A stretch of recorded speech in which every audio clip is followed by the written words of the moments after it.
Hai semuanya, Assalamualaikum warahmatullahi wabarakatuh. Apa kabar teman-teman di sore hari ini? Masya Allah, tabarakallah. Di daerah aku turun hujan sejak jam 2 siang teman-teman. Meskipun jamnya masih siang, tapi tadi gelap banget ya.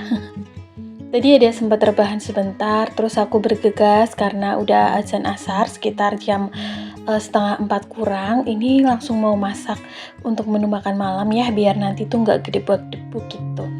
Pasca lebaran, rasa-rasanya tuh kangen banget menu masakan sehari-hari. Karena tuh kemarin-kemarin menunya lebaran mulu sama jajan mulu gitu. Alhamdulillah berhubung mang sayurnya hari ini ngider, jadi aku bisa masak nih menu sehari-hari karena ada stokan bahan makanannya. Dan di hari ini aku pengen masak ayam bakar. Jadi tuh bumbunya tadi cuma ada bawang merah, bawang putih, cabai keriting, kemiri, jahe, dan aku juga tambahin sedikit kunyit. Kalau teman-teman mau kasih ketumbar juga nggak apa-apa, tapi tadi itu aku kelupaan. Nah ini versi aku aja sih ya. Terus dada ayam yang aku beli di Mang Sayur diungkep gitu ya, ditumis dulu, nanti dikasih air yang banyak, kasih kecap, gula putih, garam, kaldu jamur, micin, terus nanti dimasaknya tuh sampai meresap gitu ya teman-teman. Selain itu nanti juga aku tambahkan tempe untuk diungkep sekalian ke bumbu bacemnya. Jadi nanti tuh ayam bakarnya aku bakar di teflon aja ya, atau dipanggang gitu.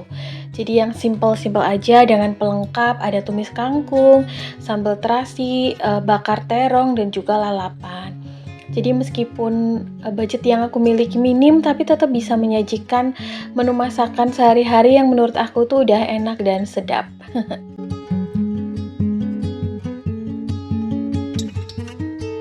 Oh ya, sambil aku kegiatan hari ini, aku pengen sharing-sharing mengenai hidup minimalis, terutama mengenai keuangan rumah tangga ya teman-teman.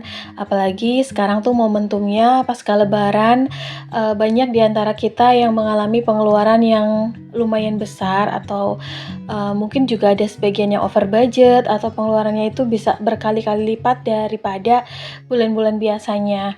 Nah, aku ada beberapa tips untuk antisipasi keuangan supaya tuh tetap stabil pasca lebaran yang kita alami kebanyakan ini ya. Terutama tuh ini udah menjadi kebiasaan gitu. Kadang-kadang tuh setiap kali melewati momentum Ramadan dan lebaran, biasanya tuh keuangan kita suka agak sedikit goyah.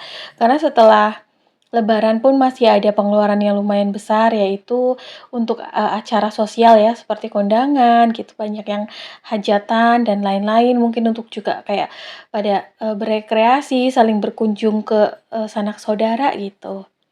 Nah, by the way, ini ayamnya udah asat ya teman-teman, jadi mau langsung aku panggang ke pan anti lengket. Ini nggak aku kasih margarin ya, kayak gini aja karena juga bumbunya kan udah mengandung minyak. Nah, tips untuk menstabilkan keuangan pasca lebaran dari yang pertama adalah langsung kembali rutin untuk memasak sendiri. Upaya memasak sendiri adalah post budget yang bisa efektif banget untuk menghemat pengeluarannya.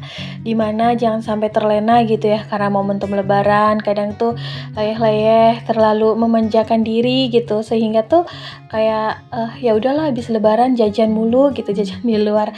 Jangan ya, harus bener-bener langsung wake up gitu ya, langsung bangun, langsung untuk bergegas kembali ke rutinitas kita sebagai ibu rumah tangga. Karena yang pasti pasca lebaran itu nanti kita udah dihadang dengan bulan Syawal, yang mana mungkin ada sebagian dari kita yang udah menerima undangan gitu ya, undangan hajatan, dan harus ada dananya untuk kegiatan tersebut. Jadi harus pinter-pinter dan juga bijak ya memanajemen keuangan yang kita punya gitu. Kalau ada pos budget yang harus dihemat, dihematlah. Terutama kayak untuk konsumsi makan sehari-hari ya. Karena kita udah kembali ke normal, makan 3 kali sehari. Apalagi mungkin anak-anak dan suami masih pasca liburan di rumah gitu ya. Belum beraktivitas kerja maupun sekolah seperti biasanya. Lalu tips yang kedua yaitu efisiensikan budget untuk piknik ya atau bertamasya. Biasanya tuh kayak sudah menjadi tradisi dan kebiasaan. Setelah lebaran tuh banyak sekali kegiatan piknik atau berpariwisata gitu ya teman-teman, rekreasi. Nah, pilihlah tempat-tempat rekreasi yang bisa dijangkau secara keuangan, terus juga secara jaraknya, karena kadang tuh setelah lebaran pasti macet di mana-mana ya. Makanya tuh jangan sampai sampai kegiatan piknik kita itu malah jadi sesuatu yang menjadi membosankan atau bikin kita jadi bad mood karena macet di jalan, terus belum lagi nanti keuangannya jadi lebih banyak yang dikeluarin. Jadi kalau misalnya ada kegiatan yang bisa untuk mengganti kegiatan piknik tersebut, nggak apa-apa. Kayak misalnya eh, kegiatan di rumah aja gitu ya, saling bercengkrama atau mungkin jalan-jalan ke taman atau mungkin berkebun gitu, melakukan hobi bersama keluarga atau mengunjungi sanak saudara atau keluarga yang paling dekat gitu dari rumah bersilaturahmi. Jadi supaya budget anggarannya itu nggak terus-menerus keluar gitu ya teman-teman, dari lebaran, Ramadan dulu ding, Ramadan, lebaran, terus rekreasi gitu ya. Habis itu nanti banyak hajatan juga yang harus kita tuh ada kontribusinya di situ. Kemudian cara yang ketiga untuk menstabilkan keuangan pasca lebaran adalah siapin dana khusus untuk 3 momen besar ya dalam kehidupan kita, terutama untuk umat Islam, yaitu Ramadan, Lebaran, dan Syawal. Jadi disiapkan dari jauh-jauh hari. Ini juga aku seneng banget karena teman-teman tuh udah pada prepare ya, sebenarnya pada banyak yang komen gitu, dan pada mulai untuk bersemangat bareng-bareng untuk memulai nabung lagi nih. Pasca lebaran, Syawalan mulai lagi untuk nabung keperluan Ramadan, Lebaran maupun Syawal tahun depan. Jadi ada budget khusus gitu yang disiapkan untuk tabungan Ramadan, Lebaran maupun Syawal. Jadi setidaknya berapapun anggaran yang kita sisihkan untuk ditabungkan ke dalam 3 momen besar tersebut akan sangat membantu kita ya, terutama untuk orang-orang yang mungkin tidak memiliki THR. Yang memiliki THR pun sama ya, akan sangat membantu gitu.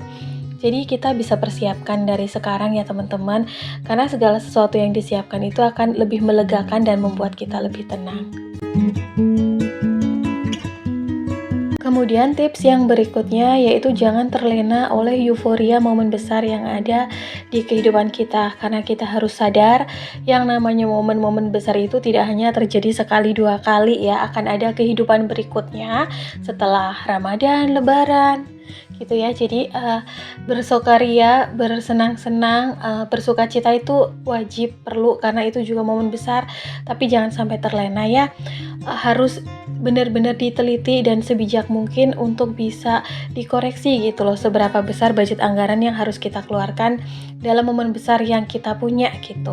Contohnya untuk Ramadan dan Lebaran gitu ya, jangan sampai tuh uang THR yang kita punya tuh habis dalam seketika, atau mungkin penghasilan yang kita punya itu habis atau bahkan minus ya dan harus berhutang. Itu jangan sampai. Pokoknya tuh yang namanya bersukacita itu tidak harus dengan mengeluarkan uang yang berlebihan.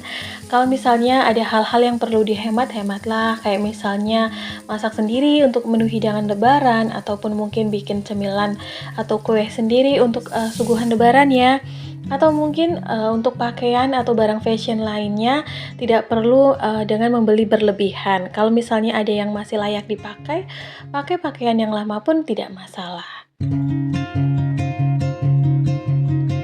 Kemudian tips yang terakhir, stabil keuangan pasca lebaran, yaitu dengan menerapkan hilangin sifat gengsi ya teman-teman pada momen-momen besar. Kadang sebagian orang itu karena momen besar biasanya tuh akan bertemu dengan keluarga besar juga, makanya tuh kayak saling flexing gitu ya, menutupi kekurangan satu sama lain dengan cara menampilkan gengsi gitu ya, padahal sebenarnya kan momen tersebut hanya sehari, dan momen lebaran tersebut sebenarnya kan momen yang suci, yang fitri, dimana hati kita akan kembali ke nol gitu ya, mensucikan pikiran, perasaan, hati, tindak tanduk, perilaku yang kita miliki. Jadi sebaiknya tidak usah terlalu berlebihan untuk menutupi kekurangan kita dengan gengsi ya, kayak misalnya nih terlalu paranoid dan takut misalnya ditanya kayak gitu, dalam setahun ini pencapaiannya apa aja nih, udah sejauh mana ini, gimana kondisinya, atau misalnya ditanya hal-hal yang sebenarnya kurang mengenakan hati ya, kita cukup jawab dengan seadanya aja tuh nggak apa-apa ya, karena sebenarnya orang lain itu tidak terlalu peduli kok dengan kondisi kehidupan kita. Yang penting tuh hidup kita saat ini lebih baik daripada kehidupan kita yang kemarin ya teman-teman. Dan kita harus ingat bahwa ketenangan hidup adalah prioritas prioritas utama, di mana jangan sampai kita menyulitkan diri sendiri dengan memakaikan gengsi pada tubuh kita gitu ya. Hidup apa adanya itu jauh lebih menenangkan, jauh lebih menyenangkan, dan akan membuat keuangan kita itu jauh lebih stabil. Jadi jangan sampai kita mengeluarkan budget lebih untuk hal-hal yang kurang begitu esensial ya, atau kurang begitu penting, apalagi yang sifatnya gengsi. Contohnya harus berlebihan dalam menyiapkan hidangan lebaran karena takut misalnya saudara akan datang ke rumah, atau mungkin penampilannya tuh harus yang cetar membahana karena takut diejek gitu ya, atau mungkin hal-hal yang lebih preventif yang misalnya takut ditanya tentang pencapaian, makanya kita tuh maksain diri gitu ya untuk membeli atau menyewa hal-hal atau barang-barang yang sifatnya konsumtif gitu ya. Jangan sampai, pokoknya hiduplah senyaman mungkin, hidup dengan setenang-tenangnya, senyaman yang kita inginkan gitu ya. Yang penting kita tidak menyakiti orang lain gitu ya, jauh seperlunya, karena hidup kita itu berproses. Nanti ketika kita maju, orang lain juga akan melihat sendiri tanpa kita bicarakan. By the way teman-teman, itu dia ya 5 tips stabil keuangan pasca lebaran yang bisa kita terapkan dalam kehidupan kita sehari-hari untuk bisa menyiapkan diri lebih baik pada Ramadan, Lebaran, dan Syawal tahun depan. Nah, ini tuh kegiatan aku ya setelah masak, terus tadi ada sempat makan dikit karena aku mau minum obat flu lagi ya biar cepet fit gitu. Ini tuh apa tuh namanya, sampah di depan rumah belum diambil. Harusnya tuh diambil jadwalnya Jumat dan Senin, cuman belum diambil. Jadinya tuh kadang tuh ini loh kekoreh-koreh ayam. Makanya tuh aku di sini lagi ngumpulin, nyapu lagi karena beberapa kali dirapihin, dikorehin ayam lagi gitu. Jadinya aku masukin sampahnya dalam kantong plastik yang gede banget, aku iket, terus aku ini ya taruh di dalam tong sampahnya, aku tindih pakai batako gitu biar nggak diacak-acak ayam lagi gitu teman-teman. Sekalian juga aku sapu-sapu tipis di area depan rumah. Ini by the way masih hujan, tapi aku lupa ya nggak pakai sweater karena setelah masak dan bersih-bersih ini aku nanti akan langsung mandi biar seger gitu ya. Jadi ini juga lagi flu kena hujan, jadi harus mandi langsung gitu. Oke teman-teman, kayaknya sampai di sini dulu ya video aku hari ini. Semoga apa yang aku bagikan kali ini bisa bermanfaat dan juga bisa memberikan semangat. Terima kasih ya atas segala support, doa baik, dan juga kebersamaan kita selama ini. Pokoknya insya Allah kita ketemu di next video. Assalamualaikum, bye.